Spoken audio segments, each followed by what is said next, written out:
সরকারে ঠিকই পাবলিকরে দেয়, কিন্তু এই যে সরকারের যে কিছু গুলামগল আছে, এই গুলামগল করে নষ্টটা। কোন কোন প্রসেসের কোনো শেষ নাই, এই প্রসেস কেন করে না? ছেলেগুলো, এই ছেলে বাচ্চা যেগুলো স্কুলে পড়তেছে, এই যে রাজা স্কুলে, আমার জিআইসি রাজা স্কুলে আমার ছেলে পড়ে, বড় ছেলে স্কুলের টিফিনের পয়সাটা পর্যন্ত নিতেছে, কিন্তু প্লাস এই যে সকাল 6টার থেকে এসে কালকেও 3টার দিকে বিদায় করছে।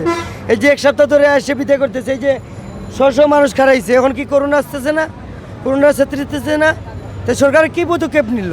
কই আইনশৃঙ্খলা বাহিনী নিয়ে কই তিনা দূরে রাখলো, তো এটা আমাদের ভোগান্তি। কালকে বললো একটা বুথ, আজকে 5টা রেডি করবে, একটা বুথেই কাজ করতেছে, মুখ চিনে চিনে টাকা দিতেছে। আমাদের এই মতন এই পাবলিককে কষ্ট দেওয়ার কোনো দরকার আছে? প্রস্তাব পায়খানা করা লাগে না, এগুলা কই করতো এই মহিলাগুলো? আমরা কই করতে, এই যে হাজার হাজার মানুষ রয়েছে, আমরা কোথায় যাবে? কই যাইতো? বৃষ্টি এলে আমরা কই খারাইতাম ইয়া? এগুলা লাগে আমি মাননীয় প্রধানমন্ত্রীরা কইতেছি দৃষ্টি আকর্ষণ করার জন্য, আর সিলেটের কর্তৃপক্ষ যারা আছে তারাও যেন এইটার ব্যাপারে দৃষ্টি আকর্ষণ করে, প্রত্যেক স্কুলে এটার ব্যবস্থা করে দেব। এটা 5জন করে নিয়ে 1 ঘন্টা কাটা, 2 ঘন্টা কাটে 5জন নেয়, 5জন মহিলা নেয়, 5জন পুরুষ নেয়, স্লো কাজ করতেছে, একজন মানুষ কাজ করতেছে ভিতরে। কেন সরকারি লোকের কি অভাব আছে? বর্তমান তথ্য প্রযুক্তির যুগ, কোনো যন্ত্রপাতির অভাব আছে? আপনি এনে কথা বলতেন যাইতেছে ডাইরেক্ট চ্যানেলে, কোন প্রসেসের কোনো শেষ নাই, এই প্রসেস কেন করে না? কারণটা কি? আমাদের কেন ভোগান্তি করতেছে ভাই? চলে মানে একবারে স্লো।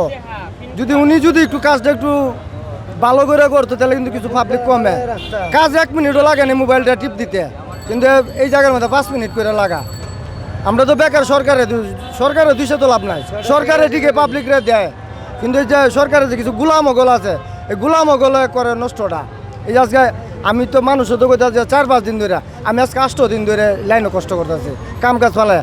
যে টাকা দিতে এই টাকার বেশি লসই করে নিলাম। কারণটা কি তা? আমি এটা যে সরকারের কারণটা কি তা আমাদেরকে এইভাবে দিই আর এইভাবে হয়রানি করার কোনো মানে আছে না? দিব এই জনতা ভালো করে দেও, সুখ সুবিধা করে দেও। আগে তো দিল, মোবাইলে ছাড়ছে, বিকাশের রুমও গেছি দিছি, দিছে। এখন এই ঝামেলা কারণটা কি তা? নিশ্চয় কোনো একটা রহস্য আছে। এখন যে পাবলিক হয়ে গেল এক জায়গাত, করোনা এখন কি করোনা নাই? এমনি 2-3জন এক জায়গাত কার হইলে পুলিশ এনেকে ধরিয়া নাহলে হয়রান্তি করে।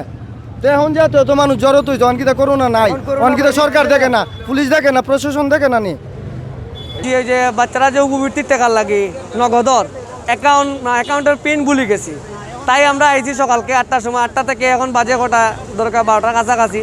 আমরা অপেক্ষা করতাম, লাইনিতে আরও মানুষ আছে, লাইন ধরছি, আমরা সিরিয়াল মেনটেন করতাম। এখন নগদর পিন ভুলে গেছি, এই জন্য নগদর পিনটা রিসেট করিয়া নয়া করে পিনটা নেওয়ার লাগিয়ে আইছি আমরা।